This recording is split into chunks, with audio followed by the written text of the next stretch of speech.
Hello बच्चों, कैसे हैं सब। आज के हमारे वीडियो का टॉपिक है चुंबकीय द्विध्रुव के रूप में धारा लूप एवं इसका चुंबकीय आघूर्ण। कल हमने इस चैप्टर का शुरुआत किया था, इसके पहले के वीडियो में, है ना। शुरुआत में हमने पूरा देखा कि चुंबक के शब्द की उत्पत्ति कैसे हुई, चुंबक क्या है, उसके गुण क्या है, चुंबक से संबंधित बहुत सारी परिभाषाएं हमने देखा। यदि आपने उस वीडियो को नहीं देखा है तो उस वीडियो को पहले देखिए, ताकि आपका कॉन्सेप्ट है वो क्लियर रहना चाहिए, क्योंकि कॉन्सेप्ट क्लियर रहेगा तो समझने में बहुत आसानी होती है। ठीक है, तो इस चैप्टर में हम सेकंड वीडियो लेकर आए हैं, है ना। चैप्टर नंबर 5 चुंबकत्व एवं द्रव्य, है ना। तो इसमें चुंबकीय द्विध्रुव के रूप में धारा लूप एवं इसका चुंबकीय आघूर्ण। चुंबकीय द्विध्रुव कल हमने देखा था, है ना। इसकी सिंपल परिभाषा क्या होती है? दो विजातीय आवेश अल्प दूरी पर हो, है ना। जैसे N और S विजातीय ध्रुव, आवेश नहीं, कंफ्यूजन होता है। आवेश विद्युत वाले चैप्टर में भी ऐसे ही रहता है, विजातीय ध्रुव। और कैसे होते हैं वो? समान परिमाण वाले, मतलब इसका ध्रुव प्राबल्य और इसका ध्रुव प्राबल्य क्या होगा? समान। मतलब इसकी ध्रुव की शक्ति, इसके ध्रुव की शक्ति क्या होगी? समान होगी। और ये दोनों ध्रुव एक दूसरे से अल्प दूरी पर हो तो उसको क्या कहते हैं? चुंबकीय द्विध्रुव कहा जाता है, जिसका द्विध्रुव आघूर्ण भी हमने निकाला था, M बराबर QM इंटू क्या होता है? 2L। ये ध्रुव प्राबल्य है QM, और ये क्या है? चुंबक की प्रभावी लंबाई या प्रभावकारी लंबाई, इसको कहा जाता है चुंबकीय आघूर्ण। स्मॉल m से दर्शाते हैं, कभी कभी कैपिटल M से भी दर्शाते हैं। ये एक सदिश राशि होती है जिसकी दिशा S से N की ओर होती है। ठीक है, ये छोटी मगर मोटी बातें कॉन्सेप्ट में हमने देखा था। ठीक है, चुंबक संबंधित ये बातें हैं। तो यहाँ पर जो धारा लूप होता है, धारा लूप मतलब धारा का इस प्रकार बहना, या इस प्रकार एक तार को मोड़कर वृत्तीय आकार दे दिया जाए या आयताकार आकार दे दिया जाए तो भी वो क्या होता है? धारा लूप होता है। यदि उसको बार बार ऐसा लपेट दिया जाए तो वो धारावाही कुंडली बन जाती है, और उसको ऐसे लपेटते लपेटते लंबा ले जाया जाए तो वो धारावाही प्रणालिका बन जाती है।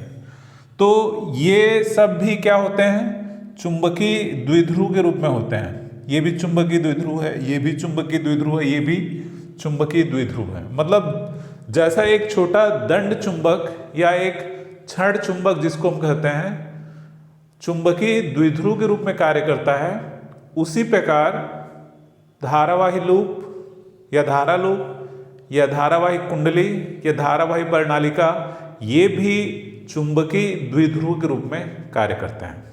ठीक है, तो चुंबकीय द्विध्रुव की एक परिभाषा हमने बताया। इसकी एक और परिभाषा है, सामान्यतः यदि किसी दंड चुंबक को या धारा लूप को या कुंडली को या प्रणालिका को किसी बाह्य चुंबकीय क्षेत्र में रखा जाए तो उस चुंबकीय क्षेत्र की दिशा में घूमने का प्रयास करता है, या उस पर एक बल आघूर्ण कार्य करता है जिससे वो चुंबकीय क्षेत्र के समांतर हो जाता है। एक बार और सुन लो, है ना। मतलब जो धारा लूप है या धारावाही कुंडली है या प्रणालिका है, इसे किसी बाह्य चुंबकीय क्षेत्र में रखा जाए तो इस पर एक बल आघूर्ण कार्य करता है जो उसे घुमाकर चुंबकीय क्षेत्र के समांतर कर देता है या करने का प्रयास करता है। तो इस आधार पर एक और परिभाषा हम चुंबकीय द्विध्रुव की देंगे। चुंबकीय द्विध्रुव की यहाँ पर एक और परिभाषा क्या दिया जा सकता है कि चुंबकीय द्विध्रुव ऐसी संरचना होती है या ऐसी आकृति होती है जिसे किसी चुंबकीय क्षेत्र में रखा जाए तो वह चुंबकीय क्षेत्र के समांतर हो जाता है या होने का प्रयास करता है। क्लियर है ना। चुंबकीय द्विध्रुव ऐसी संरचना होती है जिसे किसी चुंबकीय क्षेत्र में रखा जाए, बाह्य चुंबकीय क्षेत्र में रखा जाए तो चुंबकीय क्षेत्र के या तो वो समांतर हो जाता है या समांतर होने का प्रवृत्ति उसमें आ जाती है। ठीक है, अब बात आती है कि जैसे ये सब दंड चुंबक के समान कार्य करते हैं, है ना। छड़ चुंबक कहें या दंड चुंबक एक ही है। रॉड मैग्नेट या बार मैग्नेट कहते हैं। तो अब जैसे धारा लूप है या कुंडली है, ये चुंबक के जैसे व्यवहार करता है, ठीक है। ये सब चुंबक के जैसा व्यवहार करता है, और क्षण चुंबक या दंड चुंबक भी कह सकते हो आप।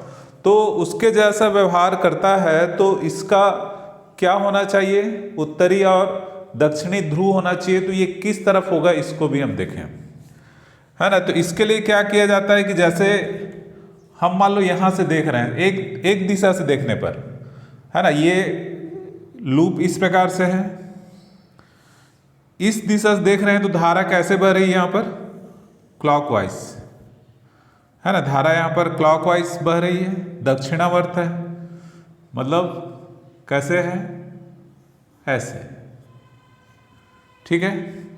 मतलब मान लो ये लूप यहां पर ऐसे है, इसको सामने से देखेंगे तो कैसा दिख रहा है, ये क्लॉकवाइज। तो ये वाला जो तल है, ये वाला तल है, कौन सा ध्रुव बनेगा, एस ध्रुव बनेगा। अब इसको मैं पीछे से देखूं, धारा कैसे बह रहा था, ऐसे ही बह रहा था, है ना। सामने से देखने पर ऐसे बह रहा था, सामने के लिए क्या था, वो क्लॉकवाइज। अब इसको मैं पीछे से देख रहा हूं, तो पीछे से देखने पर मुझे कैसा लग रहा है, एंटी क्लॉकवाइज। मतलब धारक दिशा यहां पर एंटी क्लॉकवाइज हो गई, मतलब ऐसे वामावर्त दिशा में। तो वो तल है कुंडली का या लूप का, वह तल क्या हो जाएगा, एन ध्रुव बन जाएगा। इनके लिए भी वैसा ही है। प्रणालिका को जैसे इस सिरे से देखने पर और इस सिरे से देखने पर, इस सिरे से देखने पर यदि वो धारक दिशा मान लो क्लॉकवाइज होती है, तो वो कौन सा ध्रुव बनेगा, एस। और धारक दिशा यदि एंटी क्लॉकवाइज या वामोवर्त होती है, तो वो कौन सा ध्रुव बनेगा, एन ध्रुव बनेगा। तो ये क्लियर हो गया। अब इसका हम चुंबकीय आघूर्ण देखेंगे।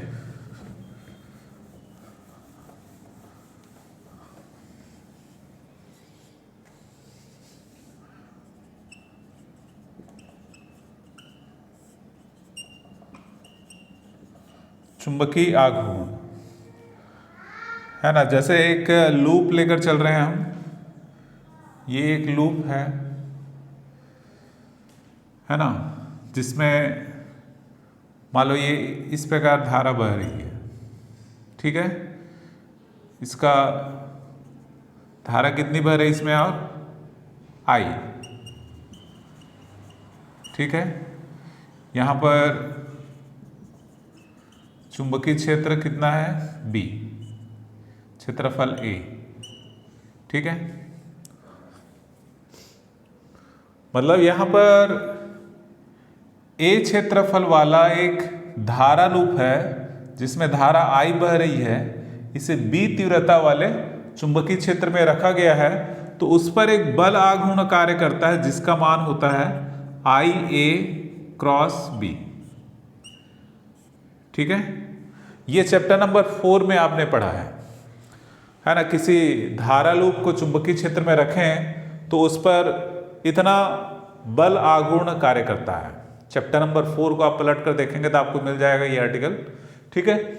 मतलब आपको क्या करना है, आई धारा बह रही है, उस ए क्षेत्रफल वाले लूप को बी तीव्रता वाले चुंबकीय क्षेत्र में रखेंगे तो उस पर कितना बल आघूर्ण कार्य करता है, tau equal to I A cross B, ठीक है। क्लियर है, ये चुंबकीय क्षेत्र की बात हो रही है। इसी प्रकार विद्युत क्षेत्र में क्या होता है, tau equal to P cross E. ये एक फार्मूला हम देखे हैं। पी क्या होता है यहां पर, द्विध्रुव, है ना, वैद्युत द्विध्रुव आघूर्ण, और ये विद्युत क्षेत्र की तीव्रता, ठीक है। तो ये दोनों फार्मूला एक जैसा ही है।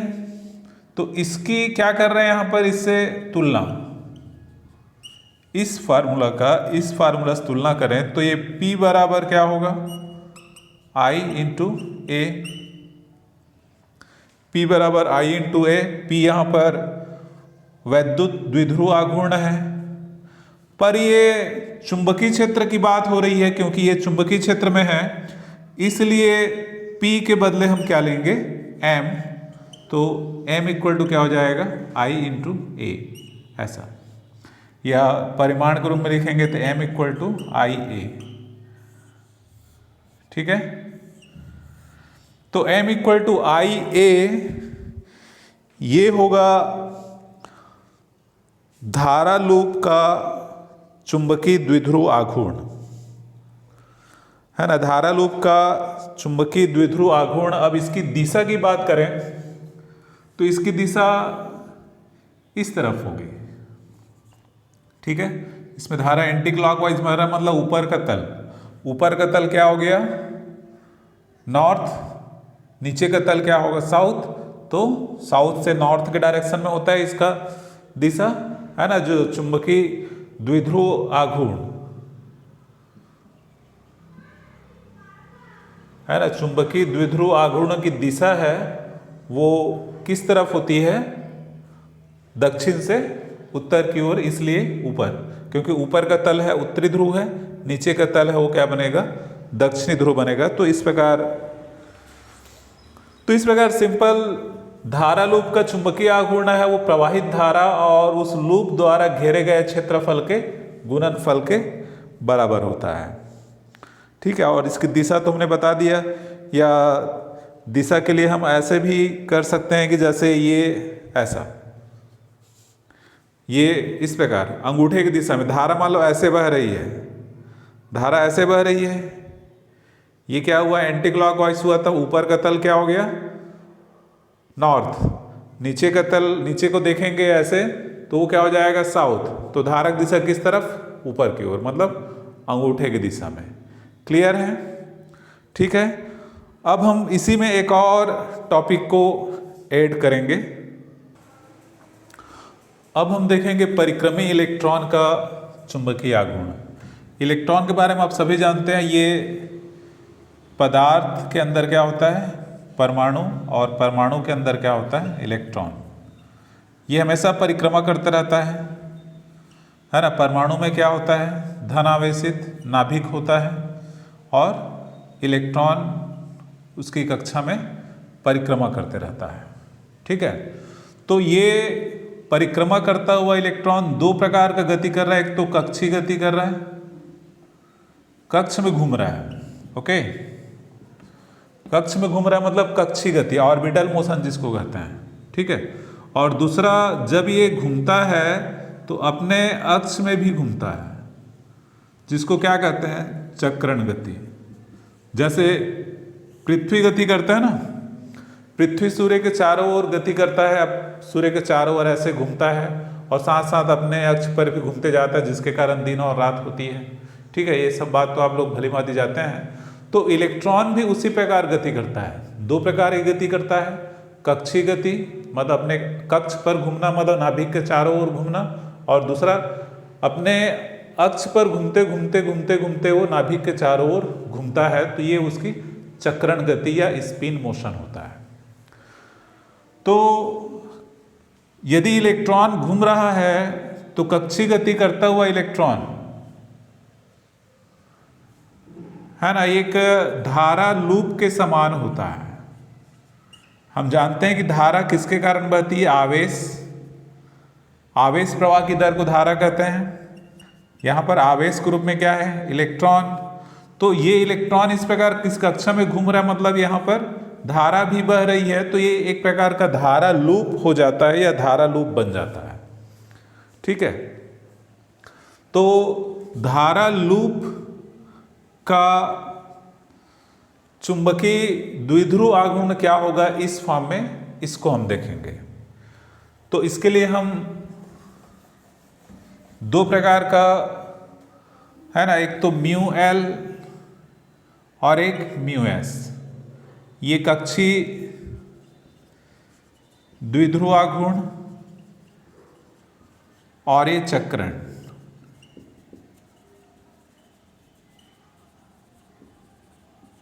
इसकी गणना यहां पर करेंगे हम, है ना, कक्षीय द्विध्रुव आघूर्ण की गणना करेंगे।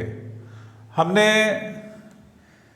म्यू एम बराबर क्या निकाला था, आई इंटू ए, तो इसको हम क्या लेकर चलेंगे, म्यू एल, है ना। एक ये जैसे धारा लूप है, इसमें मान लो इलेक्ट्रॉन इस प्रकार बह रहा है, ये इलेक्ट्रॉन मान लो जिसका द्रव्यमान m है, आवेश E है और v वेग से इस प्रकार गति कर रहा है, ठीक है। तो इसके लिए म्यू एल का जो डायरेक्शन है वो किस तरफ हो जाएगा, ऊपर की तरफ, क्योंकि इलेक्ट्रॉन ऐसे बह रहा है, मतलब तो धारा की दिशा कहेंगे तो ऐसे होगा। इलेक्ट्रॉन प्रवाह की विपरीत दिशा में धारा प्रवाह होती है, ठीक है। इलेक्ट्रॉन प्रवाह के विपरीत दिशा में क्या होती है, धारा प्रवाहित होती है, ठीक है। इस लूप का क्षेत्रफल या इस जिसमें इलेक्ट्रॉन परिक्रमा कर रहा है उस एक लूप बन जाता है, तो उस लूप का क्षेत्रफल a है और इसमें धारा मान लो I बहती है, तो mu L equal to I ए, इसके पहले के जो हमने अभी थोड़ी देर पहले देखा था वही है। क्लियर है ना, इतना बात तो आप लोग समझ रहे होंगे, आसानी से समझ में आ रहा होगा। तो म्यू एल बराबर आई ए, ठीक है। अब इसमें हमको क्या करना है, चूंकि धारा बराबर आवेश बटे क्या होता है, समय, ठीक है। तो यहां पर एक चक्र में कितना आवेश बह रहा है, E, ठीक है। इलेक्ट्रॉन का आवेश E है, तो एक चक्र में बहने वाले आवेश कितना है, E है, और एक चक्र का समय क्या कहलाता है, आवर्तकाल। मतलब यहां पर हम क्या लिख सकते हैं, I बराबर E अपान टी। अब इसमें यदि हम T को निकालें, चूंकि T क्या है, समय बराबर क्या होता है, दूरी बटे चाल या दूरी बटे वेग, ठीक है।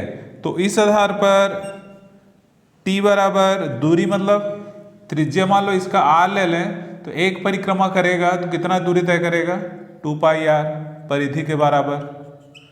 क्लियर है। और वेग कितना है इसका, v। तो इस प्रकार इसको रखें यदि I में, यहाँ पर तो हो जाएगा E अपान 2 पाई r बटे v। इसको और डिटेल हम लिख सकते हैं जनरलाइज फॉर्म में, इसको v को ऊपर कर दें तो I बराबर हो जाएगा E v अपान 2 पाई r। इसको चलो समीकरण नंबर हम 1 दे रहते हैं। समीकरण 1 से इसको क्या लिख सकते हैं, म्यू एल बराबर I का मान रख दें, E v अपान 2 पाई r, साथ में यहाँ पर है a यहाँ पर इसका क्षेत्रफल है, किसका, लूप जो परिक्रमा कर रहा है इलेक्ट्रॉन का, उसका लूप बन जाता है, उसका क्षेत्रफल। तो वृत्त है तो वृत्त का क्षेत्रफल क्या हो जाएगा, पाई आर स्क्वायर, ठीक है। तो यहां से ये 1 पाई कट जाएगा, 1 आर कट जाएगा, ठीक है। पाई और आर कट जाएगा, तो ये म्यू एल बराबर बचता है ई वी आर अपान 2, है ना। ये एक समीकरण नंबर 2, ठीक है। इसकी दिशा ऊपर की तरफ होगी, हमने यहाँ पर शो कर दिया पहले से। इसकी दिशा यहाँ पर ऊपर की ओर होगी, और क्यों होगी इसको भी हमने बताया था। और इसमें यदि इलेक्ट्रॉन का कोणीय संवेग L हो, तो L बराबर होता है mvr।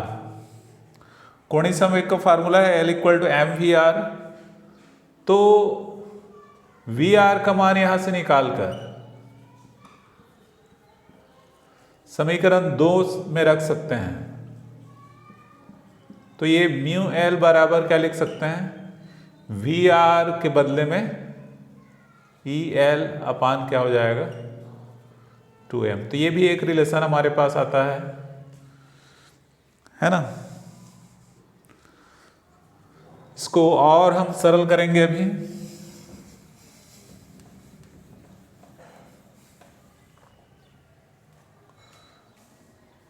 इसको और लिख सकते हैं mu L upon L equal to E upon 2m। ये एक नियतांक के बराबर हो जाता है। ठीक है, E कांस्टेंट है, इलेक्ट्रॉन का आवेश फिक्स है कोई पदार्थ में हो। m क्या है, द्रव्यमान है इलेक्ट्रॉन का, ये भी फिक्स है, कितना होता है ये आप लोग चैप्टर 1 से पढ़ते आ रहे हैं, इसको आप जानते हैं। ठीक है, तो ये जो एक अनुपात आ रहा है, किसका अनुपात, म्यू एल और E का अनुपात, इसको घूर्ण चुंबकीय अनुपात कहा जाता है। घूर्ण चुंबकीय अनुपात मतलब जायरो मैग्नेटिक रेशियो बोलते हैं, है ना। जायरो मैग्नेटिक रेशियो या घूर्ण चुंबकीय अनुपात कहा जाता है। इसका मान होता है 8.8 इंटू 10⁻10 कूलाम पर केजी, है ना। 8.8 है ना, इलेक्ट्रॉन के लिए है। इलेक्ट्रॉन के आवेश और उसके द्रव्यमान के मान को रखें तो 8.8 इंटू 10⁻10 कूलाम पर केजी होता है। ठीक है, क्लियर है। इसका मान E को रखें, M को रखें तो इस अनुपात का मान इतना आएगा। ठीक है, क्या कहते हैं इसको, घूर्ण चुंबकीय अनुपात या जायरोमैग्नेटिक रेशियो। साथ ही साथ म्यू एल बराबर हम इसको वेक्टर फॉर्म में लिखें तो E अपान 2m और L यहाँ पर माइनस। वेक्टर फॉर्म में लिखेंगे तो ये इस प्रकार लिखा जाएगा, म्यू एल तो ऊपर की ओर है पर L किस तरफ है, नीचे की ओर। ठीक है, म्यू एल मतलब ये ऋण चिन्ह क्या बताता है, कक्षीय चुंबकीय आघूर्ण और कोणीय संवेग विपरीत दिशा में है इलेक्ट्रॉन के लिए। क्लियर है, इसलिए यहां पर ऋण चिन्ह आया है।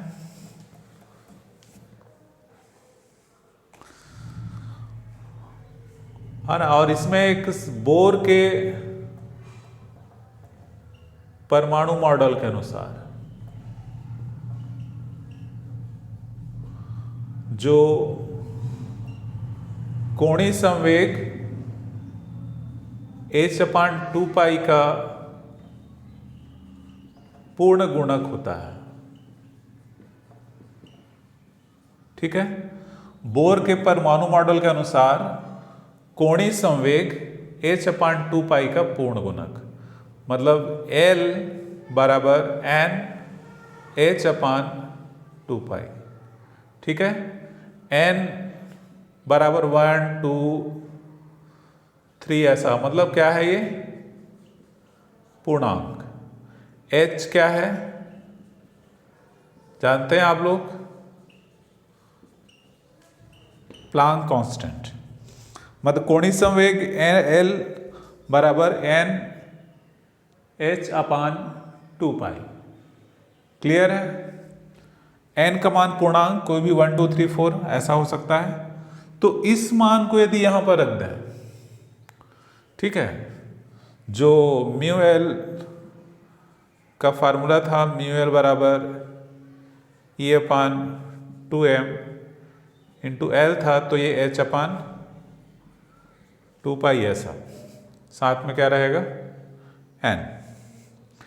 ठीक है, तो इस आधार पर इसको और क्या लिख सकते हैं, म्यू एल बराबर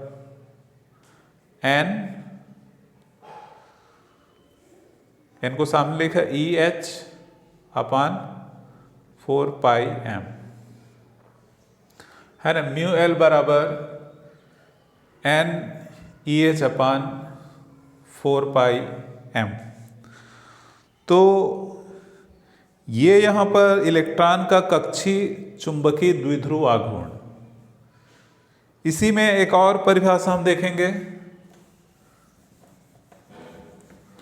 है ना, इसी में एक और परिभाषा देखेंगे, बोर मैग्नेट्रॉन।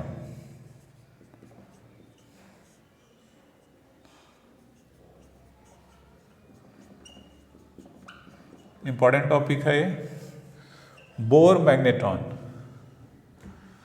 ये हाइड्रोजन परमाणु, है ना, जैसे ये H है, इसका नाभिक है, इसकी प्रथम कक्षा, एक ही कक्षा होती है इसमें, इलेक्ट्रॉन जब घूमता है, प्रथम कक्षा के लिए n इक्वल टू क्या हो जाएगा 1। तो इसकी परिभाषा सुन लो क्या होगा, हाइड्रोजन परमाणु के प्रथम कक्षा में परिक्रमा कर रहे इलेक्ट्रॉन से संलग्न कक्षीय चुंबकीय द्विध्रुव आघूर्ण। ये कक्षीय द्विध्रुव आघूर्ण है, फार्मूला हमने निकाल लिया है। तो हाइड्रोजन परमाणु के प्रथम कक्षा, है ना, हाइड्रोजन परमाणु के प्रथम कक्षा में घूम रहे इलेक्ट्रॉन से संलग्न कक्षीय चुंबकीय आघूर्ण को क्या कहते हैं, बोर मैग्नेट्रॉन। मतलब n इक्वल टू क्या हो जाएगा इसके लिए 1, इसलिए म्यू एल बराबर क्या हो जाएगा ई एच अपान 4πm। पर इसको म्यू एल ना लिखकर क्या लिख दिया जाता है, म्यू बी। तो ये कहलाता है Bohr magneton, B for Bohr. ठीक है, इसका मान भी यहां पर दिया हुआ है। बोर मैग्नेट्रॉन का मान 9.27 into 10⁻⁻24 ampere metre square, ampere metre square. ठीक है, 9.27 इंटू 10⁻⁻24 एम्पियर मीटर स्क्वायर। ठीक है, तो n इक्वल टू 1 रखने पर ई एच अपान 4π हो जाता है। तो अब यहाँ पर यदि हम म्यू एल बराबर लिखें तो n इंटू क्या हो जाएगा, म्यू बी। ये जो मान है कोष्टक का मान, ये क्या हो गया, म्यू बी, ये ई एच अपान 4π। तो यहाँ से एक और संबंध क्या दे सकते हैं कि कक्षीय चुंबकीय आघूर्ण है वो बोर मैग्नेट्रॉन का n गुना होता है, जहाँ n क्या होता है, उसके कौन से परिक्रमा में कक्षा गति कर रहा है उसकी संख्या, उसका संख्या या उसका मान।